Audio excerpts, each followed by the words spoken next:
तो नहीं मैं जावना नहीं कहूँ मैं ओशिया माता जी जोधपुर का नहीं तो है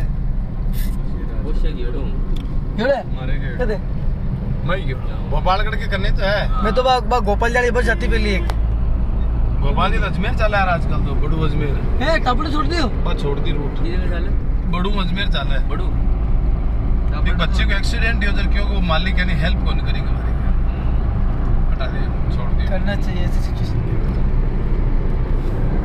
ग्रुप में डालियो कौन डाले फोटो सारी पे बिल्कुल बिल्कुल सर आ गई कमेंट तो कौन है कोई मरे हो कोई कमेंट कौन करे लो देखिए ऐसा क्या है आई तो बात है अरे पागल सब नात्या देख ये देख पेड़ पौधे लग रहे हैं टोल वसूल रहे हो ना हाँ। आपको काम करना पड़ेगा मेरी रात को लाइट के फोक्स पड़ते मोरी देखो मौलिक अधिकार बहुत सारे होते हैं अच्छी सड़क मिलना मेरा अधिकार अच्छा पानी पीना ये मेरा वो आप पर एहसान नहीं कर रहा है अच्छा पानी मिले मुझे मेरा जीवन खराब नहीं होना चाहिए अच्छा स्वास्थ्य अच्छा पर्यावरण आपके यहाँ पॉल्यूशन हो रहा था आप शिकायत कर सकते हो आपके घर के बाहर कोई फैक्ट्री नहीं लगा सकता है ना अच्छा पर्यावरण मिलना ये भी हमारा मौलिक अधिकार होता है मतलब ये पेड़ पौधे भी टोल के अंदर आ गए ना पूरे बिल्कुल आपने अगर टोल दिया है तो अच्छी सड़क और पौधे है ना ये आपका अधिकार है और अगर ये नहीं मिलते तो आप कंपनी पर केस कर सकते हो ये आपका राइट होता है किस बात के पैसे लेता है हर आदमी के मौलिक अधिकार होते हैं हमारे देश का कानून हमें अधिकार देता है ये अच्छा जो सरकारी जो कर्मचारी जो मजदूर लोग काम करते हैं इनको पेमेंट कौन देता है कौन ठेके लेता है इनका? सब कंपनी करती है पूरा कंपनी कौन उठाइए अपने फोन है करिए बात करिए हाँ सुमन के वोटर आईडी वहाँ की है यहाँ की है अजमेर की है ना है क्या है वो अजमेर की हाँ अजमेर की है 2 जगह की अजमेर में दोनों घरों की है दोनों घरों की है क्या एक भेजे हुए है क्या अभी फोटो हुई वो एक मिनट सुमन जी के पास ही एक बार उनको कहो ना मैं क्या थोड़ा मैं पूछ लूंगा वहाँ ठीक है उनके पास है तो ठीक है उनको ऐसा कहना कि जो मेरा अभी वो नए घर पर ये तो वहाँ एक वो है मेरा पर्स है उनको पता वहाँ पड़ा है ठीक उस पर्स में उनकी आईडी पड़ी है अच्छा ठीक है हाँ ठीक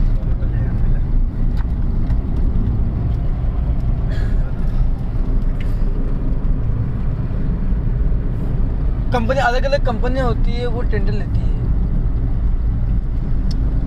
जीवन जीने के अधिकार में बहुत सारी चीजें आती है जी है ना मेरा पानी हाँ पानी पिएंगे अच्छा स्वास्थ्य हमें मिलना चाहिए अच्छी सड़कें हमें मिलना चाहिए अच्छा पर्यावरण हमें मिलना चाहिए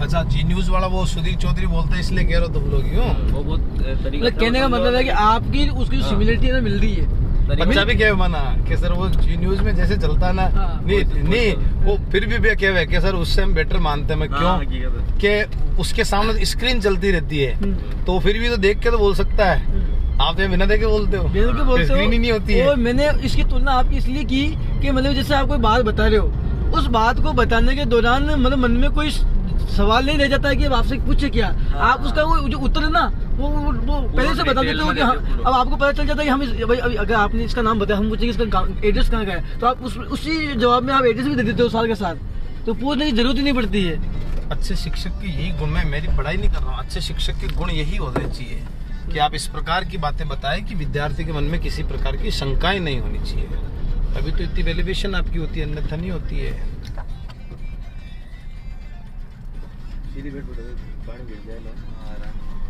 लोक देवता किसे कहते हैं बताइए आप लोक देवता होते हैं जैसे भैरू जी होते हैं गोगा जी होते हैं जब तक जहाँ तक मैंने अपने हिस्ट्री के अंदर देखा है तो लोक देवता का एक अलग ही चैप्टर होता है उसके अंदर जीके के नॉलेज में होता है ये नहीं राजस्थान अध्ययन में होता है ये क्या ये भगवान होते हैं नहीं ये होते हैं जो मतलब भगवान तो अलग हो गए ये होते हैं जो मतलब महाराज जो जैसे पितराजी होते हैं झुंझार जी होते हैं ये लोग भगवान होते हैं इनके थान होते हैं नहीं थान होते हैं वो अलग बात है ये किसी के अवतार होते हैं या फिर किसी के ऐसे में जैसे कि ओमना टाइप के होते हैं ये कुछ ऐसे नहीं तो टाइप होते हैं लेकिन ये भगवान होते हैं या नहीं होते हैं सवाल मेरा इतना सा है क्या ये ईश्वर है या नहीं है ये ईश्वर नहीं है किसी के मतलब वो है इसको लोक देवता का मतलब है ये भी हमारी तरह इंसान ही थे लेकिन फर्क इतना है लोक यानी पब्लिक पब्लिक ने जिनको देवता कहा, क्यों कहा? क्योंकि पुराने जमाने के अंदर जब अकाल पड़ता था तो इन लोगों ने खेती कर दी, तो लोगों ने ये धारणाएं की कि ये काम तो केवल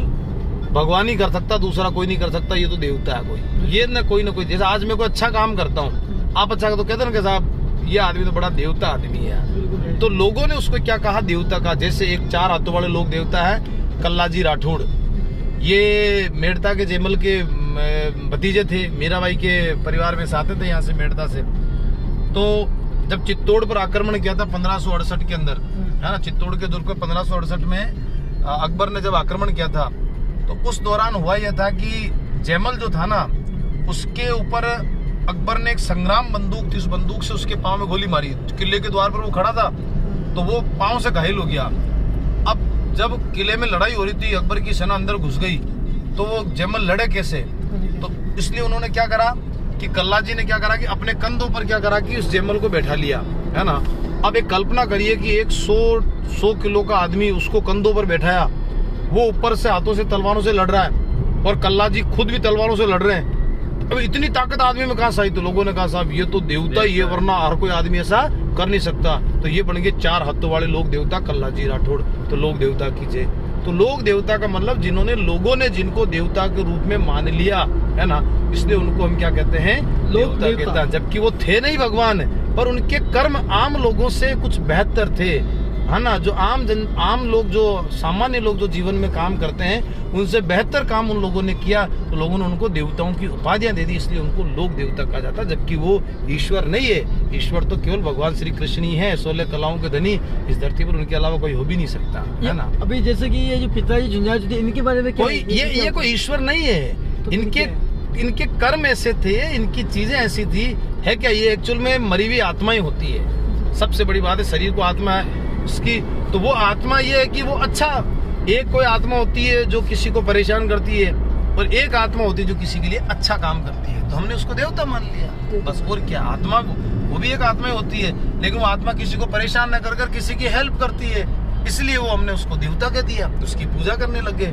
और अगर आप और कुछ होते हैं जो भूत बन जाते हैं और परेशान करते, बदमाशी करने लग जाते हैं, जैसे सुमेर सा हो गए, है ना, खाना जाएंगे तो किसी को परेशान करेंगे। इस आदमी ने मेरे को परेशान किया, इसके अंदर इसको जैसे ये बाबूजी वगैरह होते हैं, तो इनका क्या? बाबूजी थे, बाबूजी ने क्या काम किया था? बाबूजी ने उस समय क्या करा? कुत्तों की हेल्प करी, है ना, गायों की हेल्प करी, है ना। उस समय गायें छुड़ाने के लिए इन्होंने अपने बलिदान दे दिए थे, है ना। तेजाजी महाराज ने गायें छुड़ाने के लिए अपना फेरे छोड़कर, कोई आदमी गायों के लिए जा रहा और शहीद हो रहा है, तो आप कल्पना करिए कि फेरे छोड़कर कौन जा सकता है? हर कोई इतना बड़ा त्याग दे नहीं सकता, तो उन्होंने वो त्याग दिया है, तो लोगों ने उनको देवता के रूप में मान्यता दे दी। ऐसा कोई देवता ही कर सकता, हर कोई नहीं कर सकता। ये लोगों की आम मान्यताएं होती है। लोग यानी लोग राजस्थान में हैं, ऐसे आंध्र प्रदेश में अलग मिलेंगे, उत्तर प्रदेश में अलग मिलेंगे, हर क्षेत्र में अपने अपने लोग थे जो उन्होंने उन क्षेत्रों में काम किया था। ये है जैसे शाकंभरी माता, उसने अकाल के अंदर मिर्ची उगा दी, अब लोगों के खाने के लिए धान नहीं उग रहा है, और उसने वहाँ सब्जियां उगा दी। लोगों ने कहा साहब ये तो देवता है साहब, इसके हाथ में कुछ न कुछ जादू है, इसने मिर्ची लगाई। अरे लगाई क्या हो, तो संयोग से लग गई, लोगों ने उसको देवता मान लिया, देवी मान लिया। शाकंभरी माता की जय हो, ये माता जी बन गए, है ना। ये लोग देवियां होती है, इसका ये फर्क पड़ता है, समझ गए ना। ये लोग देवता है, बाकी होते कौन है? ये सब प्रेत आत्माएं होती है। वैसा नागपाड़ कहाँ पे? नागपाड़ तो पुष्कर में है ना, अरावली का ही पार्ट है। और गुरु नागपाड़ इसलिए क्योंकि उसकी डिजाइन जो है ना, वो नाग की तरह है। उस नाग होता है ना ऐसे लपेटे की तरह, वो ऐसे दिखता है, इसलिए उसको नागपाड़ कहते हैं, है ना। नागपाड़ नाम उसकी डिजाइन उस प्रकार से आती है। अरे बच्चों चिप्स खा लो, तुम्हारे लिए लाया हूँ। लाओ यार, तुम खाने के लिए लाया, चिप्स दो, खाओ, फिर दूध खाओ, खत्म करोगे तब दूसरी लेंगे। राजू भी आगे आए तो मजे करो फुल, ले दो ना यार। हाँ, यहाँ टेंशन की बात नहीं है, खाओ भी एंजॉय करो। नहीं एक ही बात को नहीं है, वो चिप्स लेना, क्रिकेट है कि चिप्स ये खाएंगे तो भाई आप खा लो चिप्स। जोधपुर कितना बता रहे बेटा बाटू? अब तो घंटा भर भूख जाओ आप।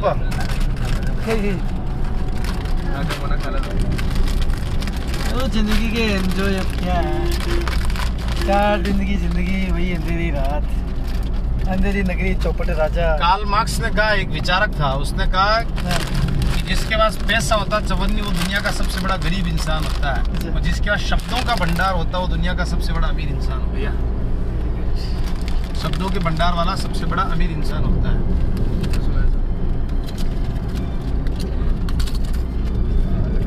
विचारकता मैकियावेली उसने कहा कि व्यक्ति अपने पिता की मृत्यु के हत्यारे को माफ कर सकता है, लेकिन अगर उसकी पैतृक कोई संपत्ति छीनता है उसको कभी माफ नहीं करता है। आप कल्पना करिए, पिता के हत्यारे को माफ कर देगा वो, लेकिन उसकी संपत्ति को छीनेगा वो कभी माफ नहीं करता है। ऐसा ऐसा ही होता है आजकल, आजकल ऐसा ही होता है। आपको किसी ने मर्डर कर दिया, मान लीजिए मैंने कर दिया, भाई हूँ गुस्से में, कुछ समय बाद परिवार वाला आएंगे कि ठीक है राजू ने ऐसा है कि ठोक दी कर दी लागी यार, छोड़ो यार, आपके परिवार वाले माफ कर देंगे मेरे को। लेकिन मैं अगर आपके खेत छीन लूं, आपका घर छीन लूं, कभी माफ नहीं करेंगे। इससे और यही होता है आजकल, संपत्ति के लिए मर जाते हैं लोग, संपत्ति मतलब प्रॉपर्टी के लिए। इसका मतलब व्यक्ति जन्मजात स्वार्थी होता है, इसलिए स्वार्थी लोगों के लिए कानून कठोर भी होने चाहिए, है ना। राजा को शेर की तरह साहसी होना चाहिए, लोमड़ी की तरह चालाक। और नेता वही होता है जो घोषणाएं करना चाहिए लेकिन पूरी नहीं करता ना, वही नेता होता है। पूरी घोषणा करता वो नेता नहीं होता, क्योंकि पब्लिक इतनी स्वार्थी होती है